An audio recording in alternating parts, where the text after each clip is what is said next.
Fakta bukan auta. Sebab tu saya seronok bila duduk dengan Tuan Haji Anegoti. Siap tu dia dengan tebal-tebal tu. Nak bercakap ni, saya nak nasihat sikit lah pada pemimpin-pemimpin politik, terutamanya Najib Razak. Yang ada yang kata Jebon lah apalah. Itu selalu cakap auta. Ada isu, dia akan tuding jari pada orang. Isu apa pun, dia akan tuding jari pada Tun Mahathir, pada Tommy Thomas, pada orang tu, pada orang ni. Ibarat dia ni bersih macam baby baru lahir. Cakap gunalah fakta, bukannya auta. Okey Haji? Ya, saya. Terima kasih kepada Mejun. Mejun kata terbaik Tuan Hanif mengupas berbagai sudut berkaitan sehingga timbulnya tuntutan suruh. Kerajaan kena aware. Ya, betul. Muhammad PY Hidayat, saya nak kena baca juga lah. Muhammad Asma Wingga Opinion. Okey, good. Apa benda pun terima kasih pada perhatian anda. Ada lagi, tapi dua-dua hari ni isu antarabangsa. Kita letak Sulu tepi, kita bawa pula Jolo balik cerita dia. Jangan sulu disula dah. Dah. Sula-sula tak, kita bukan golongan songsang. Baik. Okey, bawa pula cerita Jolo. Jadi juga isu ahli-ahli politik, terutamanya Pakatan Pembangkang juga mengkritik, mencerca, membalun apabila timbul isu penglibatan Apandi Ali. Ada yang kata dia orang tengah bagi pihak Jolo. Ada yang kata, ini persepsi, yang kata peguam dia bagi pihak kerajaan Malaysia. Macam mana, perlukah dan apa dia penglibatan Apandi Ali ini dalam isu rundingan antara kerajaan Malaysia dengan penyangak penyamun Jolo? Itu yang pertama. Saya teruskan dengan soalan saya. 2 in 1. Haji, saya nak Haji kupaskan nanti. Dan lagi satu. Okeylah, dah lah libatkan Apandi Ali. Memanglah orang Malaysia ni sensitif lah dengar nama Apandi Ali.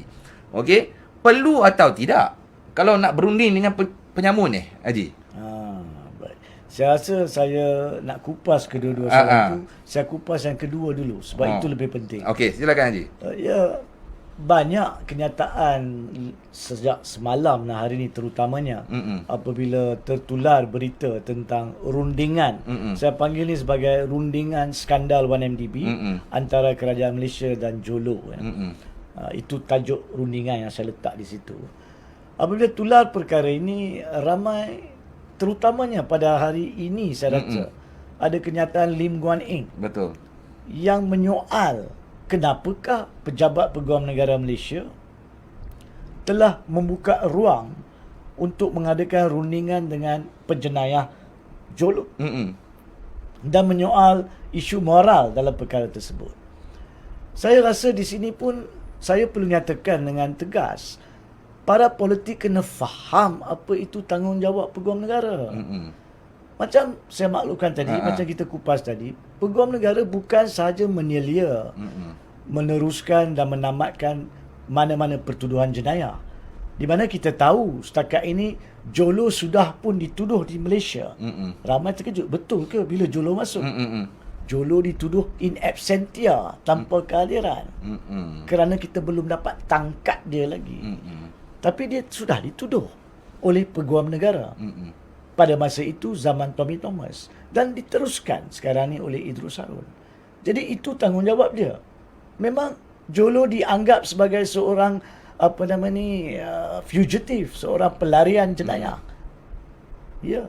Tapi pada masa yang sama, jenayah yang dilakukan oleh Jolo, yang dipercayai dilakukan oleh Jolo bersama dengan yang lain seperti Najib Razak dan sebagainya, yang antara mereka telah didapati bersalah, ada antara mereka sedang dibicarakan, adalah berkaitan pengeluaran, pelupusan, kehilangan, kecurian, kepenyangakan, kalau boleh guna perkataan tersebut, dana 1MDB, dana rakyat.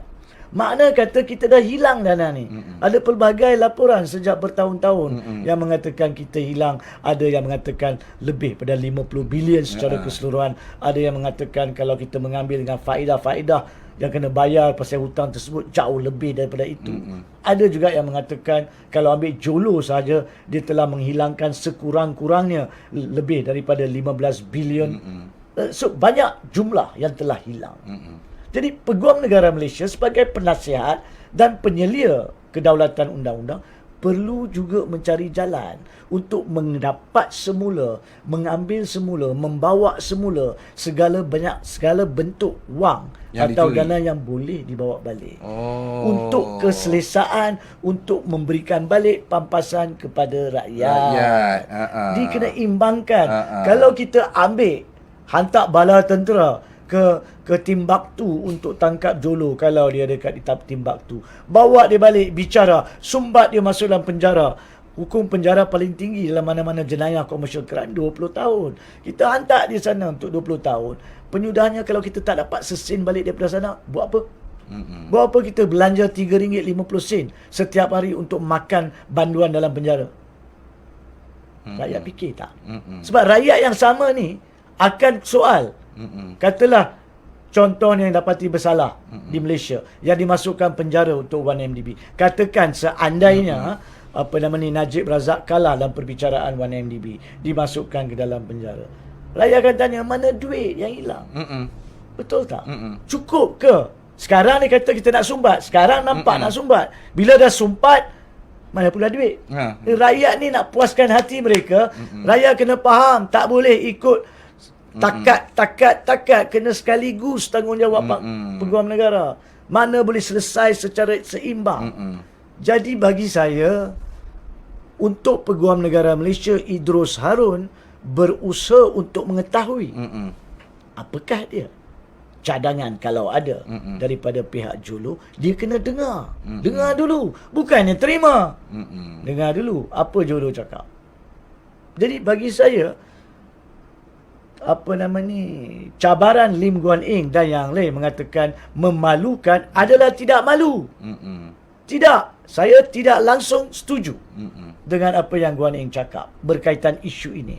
Sebab tanggungjawab Peguam Negara adalah untuk mengimbangi segala perkara berkaitan dengan perundangan. Bukan saja menghukum orang yang bersalah melalui perbicaraan dan pelaksanaan hukuman penjara dan sebagainya, juga untuk menentukan kita dapat recover, dapat peroleh balik wang-wang di luar. Pasal jumlah yang begitu besar. Yes. Betul. Now, kalau kita dah faham benda tu, kita pergi kepada bahagian kedua untuk menjawab soalan Saudara Fazli tadi sebelum saya datang kepada soalan pertama.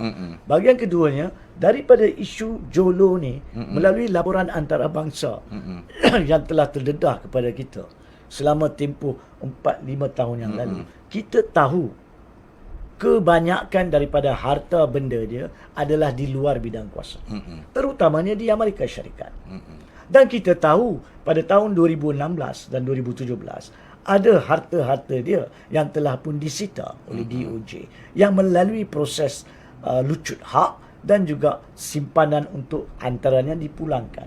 Tapi ada juga jenayah yang Jolo menghadapi risiko untuk dituduh di Amerika Syarikat yang belum sampai ke penghujungnya. Kenapa? We'll come back to that in a while. Belum lagi. So apabila tuduhan jenayah dibuat terhadap Jolo, di Amerika Syarikat pun ada hukuman seperti denda. Yang boleh mereka gunakan wang yang mereka sudah halang untuk bayar denda. Betul tak? Ya. Jadi pada masa ini, memandangkan wang dia yang banyak berada di Amerika, kalau kita ingat terdapat suatu program Al Jazeera beberapa tahun yang lalu yang menunjukkan rakaman suara di antara Jolo dengan pegawai-pegawai SPRM yang dilantik oleh kerajaan baru untuk tengok sama ada Jolo boleh dibawa masuk. Pada masa itu, bukan sekarang ya. Pada masa itu, bukan oleh Idrus Harun. Dia bukan Peguam Negara pada masa itu. Saya tidak tahu sama ada Peguam Negara pada masa itu Tommy Thomas tahu atau tidak tentang rundingan antara SPRM dengan Jolo. Yang di sana didedahkan oleh Al Jazeera, dia minta untuk diselesaikan sekaligus di satu dunia. Bodoh lah dia Jolo kalau dia nak selesai Amerika, lepas itu selesai England, lepas itu Switzerland, baru Malaysia. 5 kali dia mati hidup balik pun dia tak keluar penjara. Kan? Betul. Nombor 1. Nombor 2, dia pun tahu harta-harta dia akan perlu diserahkan balik. Tapi dia perlu simpan sendiri untuk dia nak hidup secara duit haram. Sebab agama dia duit haram. Saya tak cakap terus terang. Jadi mesti dia akan usaha. Sebagai pesalah, dia mesti usaha untuk penyelesaian global. Kalau siapa pun duduk dalam keadaan tersebut akan cuba selesaikan masalah dia untuk dia terus dapat keluar secepat mungkin daripada apa-apa hukuman dan gunakan baki sedikit. Yang mana sedikit tu pun mewah lah kalau ikut nilai hidup dia. Itu secara logik akan diminta. So itu lebih kurang 2 tahun lalu. Jadi tak salah untuk Idrus Harun dan pihak berkuasa kita nak tahu sekarang ni apa plan dia. Itu pertama. Keduanya, memandangkan kebanyakan wang dia, harta benda dia masih dipegang, dilucut oleh Amerika Syarikat. Jadi dia kena selesaikan pertama sekali dengan Amerika Syarikat. Di mana dia pun terdedah seperti mana dia terdedah di Malaysia. Jenayah di Malaysia tentang 1MDB, di sana tentang penyalahgunaan undang-undang keuangan di Amerika Syarikat. So dia kena selesai. Kalau dia dapat selesai, pergi bincang sana, baru dia tahu macam mana nak selesai lain. Tapi dia nak pergi sana, dia tak boleh. Di mana-mana pun dia berada, sama ada sebagai seekor beruang ataupun seladang, dalam perkataan Hamid Badur, ada red notice. Notis merah yang telah pun ditampilkan atas permohonan Malaysia yang menghalang dia pergi. Dan kalau dia nak pergi Amerika Syarikat, dia perlu minta kebenaran Malaysia untuk bagi dia leeway. Pergi sana bincang, kemudian saya main balik bincang dengan awak. So itu sebab dia kena adakan rundingan. Tuan-tuan dan puan-puan kena tahu, dia bukan nak rundingan untuk dia setuju masuk penjara di Malaysia. Dia menghadapi pelbagai masalah di satu dunia. Jadi untuk mengatakan peguam negara patut tidak layan, bagi saya adalah terlampau dangkal dan fikiran yang tak cerdik langsung. Yang ketiga dan yang lebih penting, yang penting, adakah kita tahu di mana Jolo berada sekarang? Daripada pengumuman semua ketua polis negara setakat ini, mereka tidak boleh sahkan di mana dia berada. Adakah negara lain tahu? Ada kemungkinan. Siapa? Wallahualam. Tapi adakah Malaysia mempunyai kebolehan, keupayaan antarabangsa untuk mengambil tindakan yang perlu, menghantar bala tentera ke mana-mana negara yang dia ada, tangkap dia dan bawa sini, seperti mana yang Amerika pernah buat, menggunakan khidmat FBI untuk pergi ke Switzerland, tangkap Sepp Blatter dan pegawai-pegawai FIFA dalam isu fraud antarabangsa. Adakah kita mempunyai submarine yang kita boleh pergi macam tu, yang telah hilang? Macam mana dengan helikopter yang tak sampai? Apakah keupayaan tentera kita? Apakah kredibiliti kita untuk memperjuangkan hak negara di mata antarabangsa? Boleh Lim Guan Eng jawab? Betul, setuju. Jadi kita sebagai negara kerdil, kita kena ukur baju di badan sendiri. Kena cari jalan lain. Macam mana kita nak pulangkan balik wang, pada masa yang sama hukum si penjenayah, si iblis, si dajjal Jolo ni.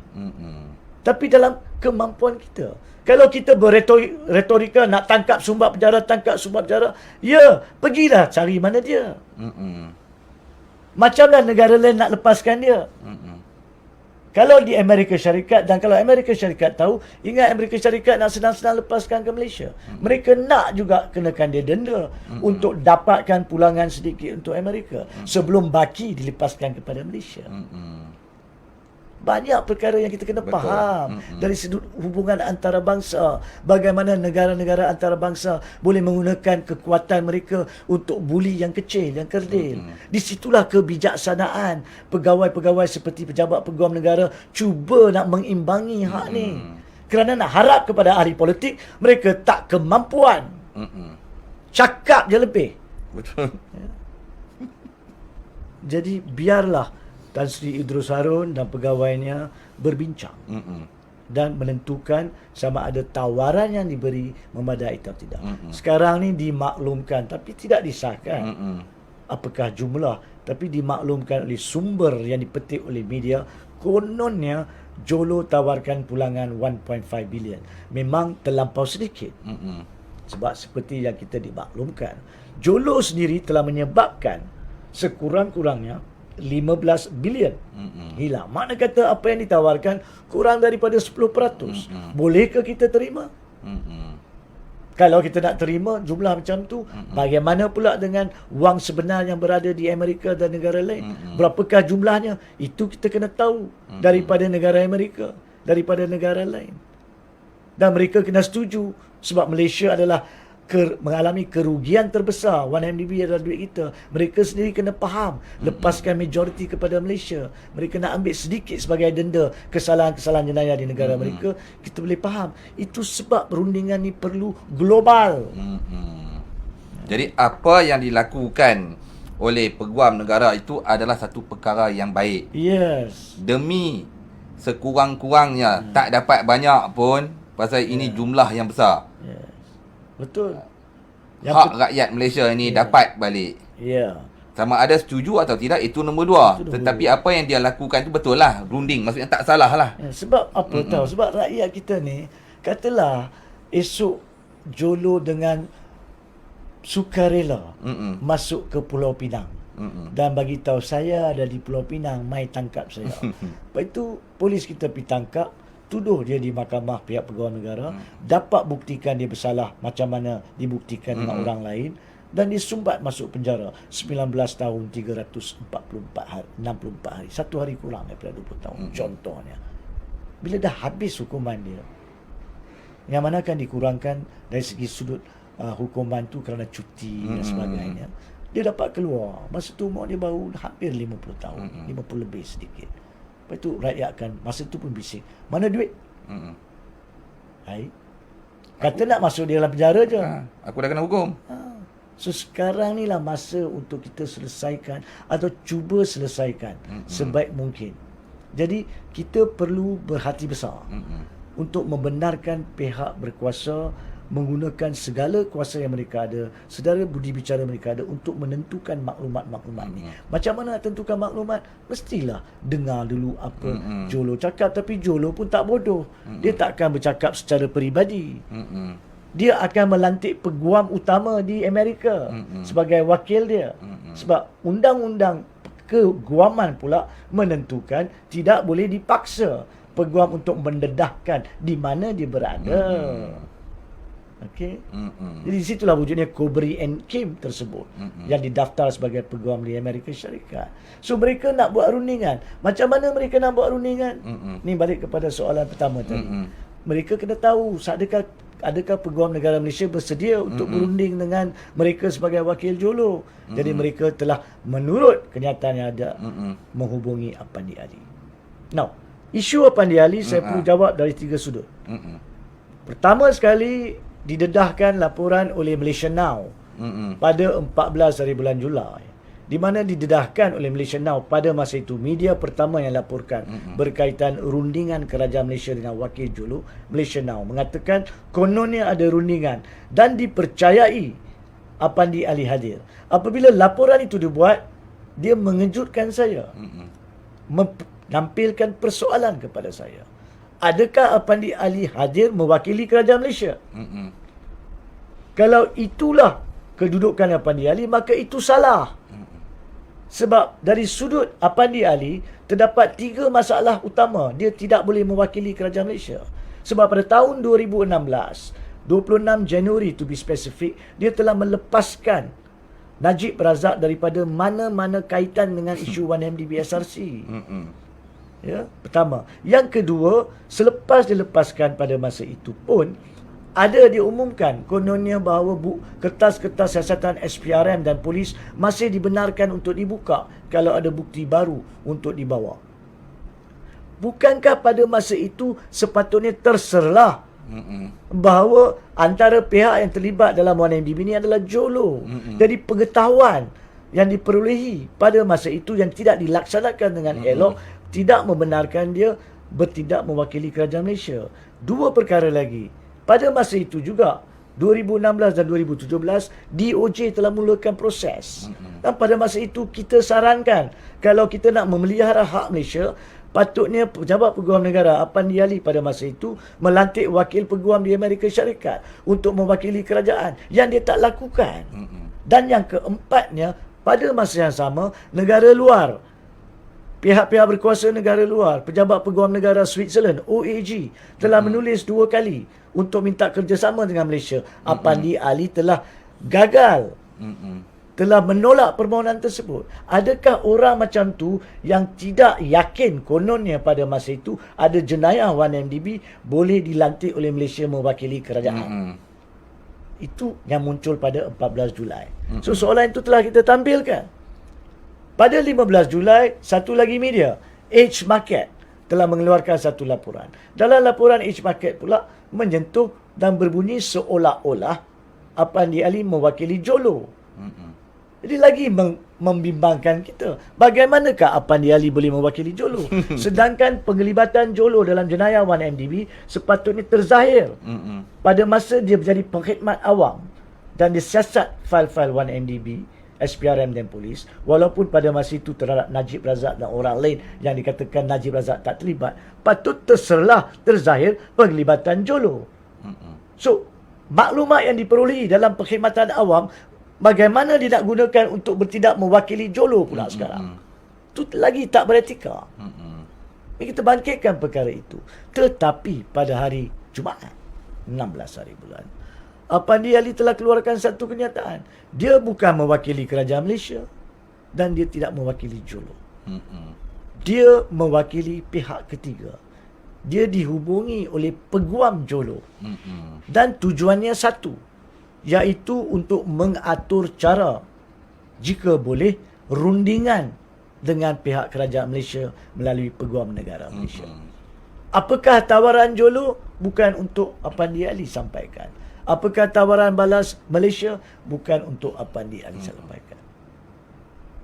Dalam jawapan yang diberi oleh Apandi Ali itu, bagi saya, melainkan kerajaan Malaysia mengatakan tak, itu tak betul, Apandi Ali hadir untuk mana-mana pihak lain, ataupun disangkal oleh Idrus Harun, ataupun oleh peguam Jolo sendiri, Kobre and Kim, menyangkal perkara itu. Melainkan perkara itu berlaku, sebagai peguam secara objektif, saya noktahkan isu penglibatan Apandi Ali sebagai benda yang pelik.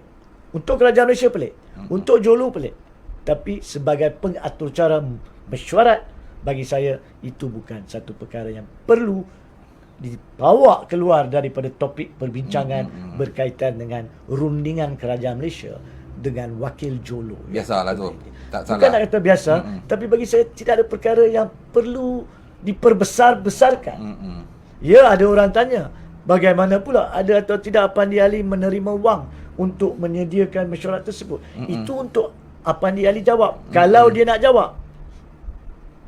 Sebab pembayaran wang dan sebagainya adalah juga tertakluk kepada antara Kobre and Kim dengan Apandi Ali. Tertakluk kepada professional privilege. Tak perlu dinyatakan kalau dia tak perlu nyatakan.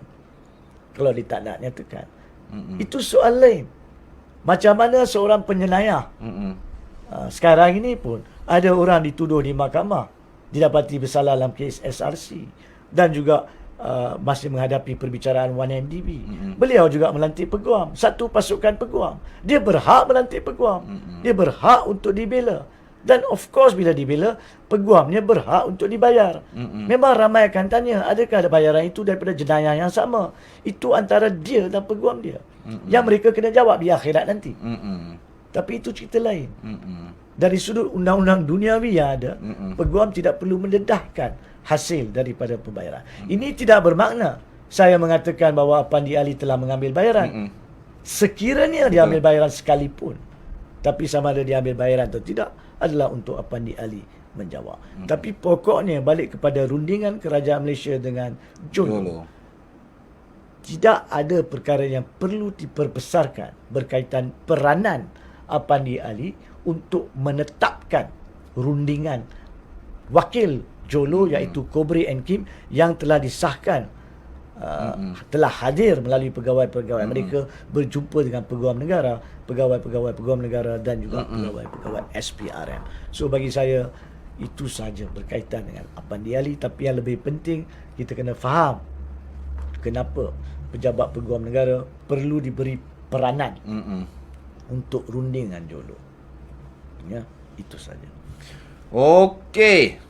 Puas kita dengar daripada sulunya mai kepada Jolonya, tapi tak lari daripada penglibatan semua peguam negara.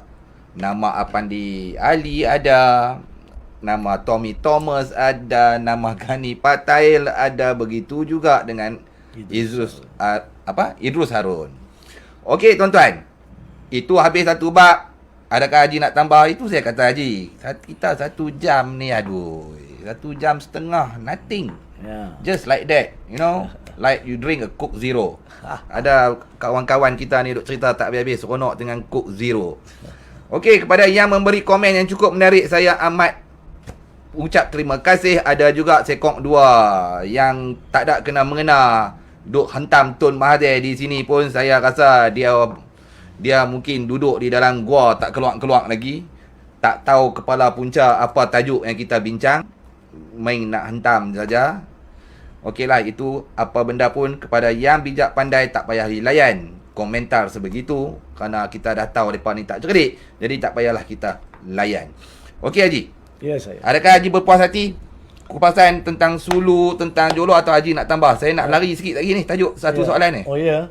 Baik, secara bagi saya lah bukan soal puas hati. Bagi saya harap apa yang dinyatakan dapat difahami dengan betul isu-isu yang terbabit, supaya rakyat dan para penonton dapat kemudian yang membezakan kenyataan-kenyataan yang keluar daripada mulut pemimpin-pemimpin politik. Adakah mereka itu faham atau tidak isu sebenar Sulu maupun isu sebenar rundingan kerajaan Malaysia dengan Jolo. Dan jangan mereka menambahkan kekeliruan kepada para penonton dan rakyat. Itu je harapan kita. Tidak lebih daripada itu, ya. Dan selain daripada itu, kalau ada apa-apa persoalan lanjutan, insya-Allah kita akan jawab.